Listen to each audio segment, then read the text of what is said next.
Hey, welcome to PRI. I'm Blane at the Ridetech booth. Right in front of us here is our 1980s Fox body Mustang, four-eyed creation here.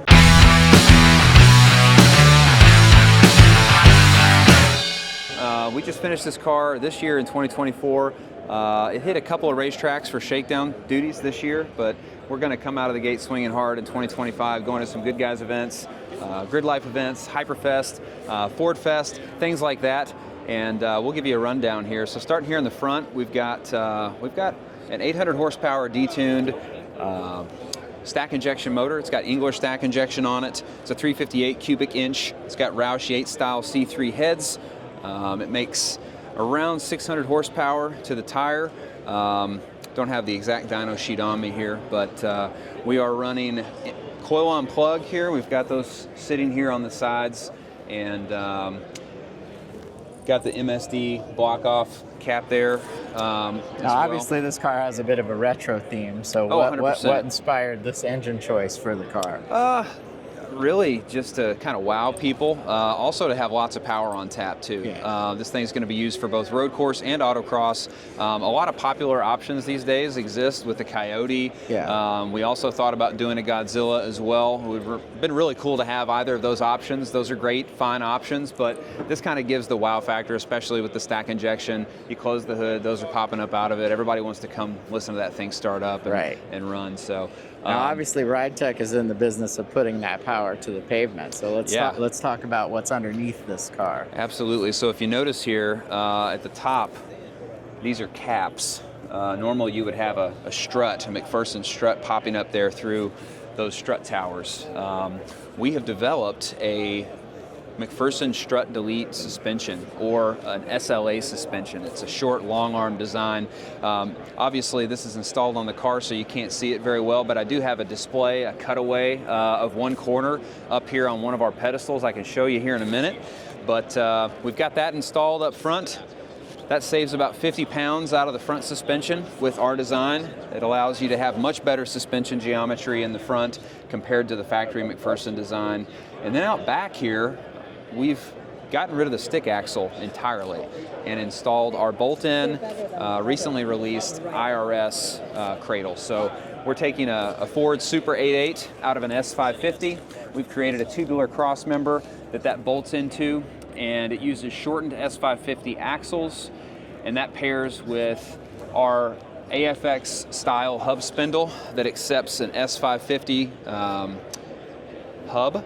And then you can install SN95 or S550 brakes on there, depending on what calipers you want to use. We've got brackets for each of those. So you can have large braking power as well. We've got Willwood brakes on front and rear here, along with Forge Line wheels, running 275 square tires. I think we're running the Kumho V730s, if I'm not mistaken. Yeah. Pretty sticky 200 tread wear tires, kind of where we're living at the moment. And then some of our partners there, obviously, Spec Racing Engines is who's built the motor and maintains that for us. DeWitt radiator, Ultimate headers, and then Willwood brakes, Bowler transmission. We've got I believe it's a TKX in the car, it's 5-speed trans, and Sparco in terms of all the ergonomics inside the car, race seats, harnesses, steering wheel, all those tactile things, and then nice little billet shifter stick and knob from Bowler. And then we've got brake bias adjuster in there as well. The engine runs dry sump, so I think that explains maybe why this is a little bit heavier than I would have anticipated. It's about 3,200 pounds, I believe, at the moment, but you've got all the tank and about 16 quarts of oil running through there. Right. So we've got a cage in it as well because we want to be safe. It's going to be campaigning on track with other cars, so sometimes you can't control what happens. But we do have fiberglass doors, fiberglass hatch, polycarbonate on the sides. We do have windows that roll up. We've fashioned those in there, so that's great. Yeah. And then probably of note, mostly we're running a Haltech Nexus R5 that controls the motor. We've got EGTs for each of the cylinders as well, and then we'll also be able to program things in like no lift shift. And then we've tried to devise a traction control for the back of the car as well. So we're working on that. That'll be hopefully coming into play when we get some time to test a little bit later in 2025. So, all right. Lastly, we do have our triple adjustable coilovers. What you see sticking up there are the reservoirs, the external reservoirs there that run down to the coilovers, and then you have your low speed compression, your high speed compression, and then you have rebound that's adjustable, but that's on the coilover itself. So those are our more of a race spec type of coilover. For most people, they can get away. 90% of the people that are wanting to drive, even on track, can get away with our standard single rebound adjustable coilovers, but we're going to be fine-tuning this thing for different surfaces. Standing here behind us is the SLA suspension that's in the front like I was talking about.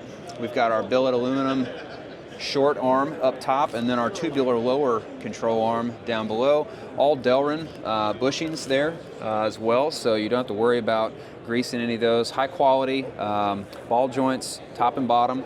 And this is our spindle that I was talking about, our hub spindle, which adapts to S550 hubs. You can bolt on SN95 or S550, S650 brakes if you like. Go pull those off Rock Auto. It gives you a lot of opportunities to use takeoff type stuff. Right. If you find a wrecked S550 in a junkyard somewhere, by all means, grab that stuff and use it with our coilover system here too. You can go either coilover or you can use bags. We built that with that modularity in mind. Yeah. And so that's pretty exciting too. And best of all, it's something that you can install on your own.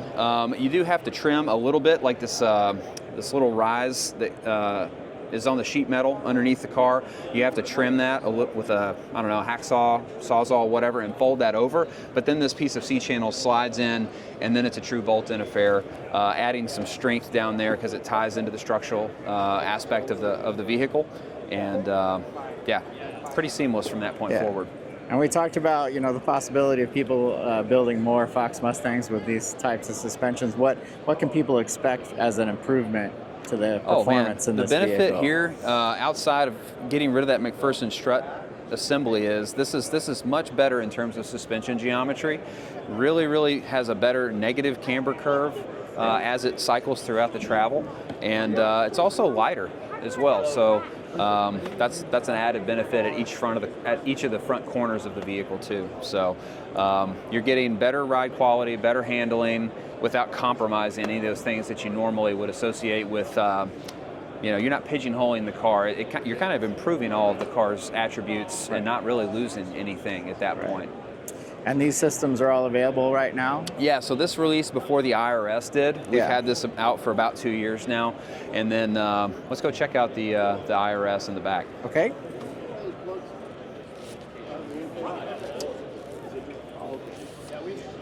Now this is a pretty complex beast here. Yeah, it took us a while, but I think we've finally reached a product that we're happy to release. We had this at SEMA. It released a little earlier this year. The beauty of this is, just like the front, it adapts to S550 components that are readily available. The bolt-in IRS, what you're going to get is the cradle itself. You're going to get the arms, upper and lower, all the connecting arms, and you'll get these hubs and this hub spindle as well. You do have to supply axles, you do have to supply the diff itself, and you do have to supply either airbags or coilovers. This is also designed to work with both. And then we also have an optional available rear sway bar that is 3-way adjustable. So we've got it set up here in the middle configuration. But yeah, we use readily available ball joints. Nothing spherical, which is great because it's going to handle, you don't have to get on there and lube it up frequently. And it is I think it's about 20 pounds heavier than the stick axle setup, but that's weight that's low and back, and that's not a concern at all. But yeah, you now have a camber curve that the rear of your car can now follow in line with what the front of the car is doing, instead of following along like a peg leg, Looking at that car from the very back straight, it's so interesting to see a rear camber, alignment in the car compared to a stick axle. Sure. But, yeah, and then we have 2 axle options that you can opt for. We've got a street horsepower rating that can handle up to about 500 horsepower from Drive Shaft Shop. But then our friends at G-Force also have a higher horsepower, like race configuration that you can use as well, which we have installed here at the moment. So you've got a couple options there also. And in this car, I believe we've put in a 373 rear gear, which works well with the gearing that we have in the TKX for road courses. What we had in there a little earlier was a little bit short and causing us some issues. So we got that all dialed in earlier this year during some of our shakedowns. Well, awesome. I really looking forward to seeing this car out in action next year.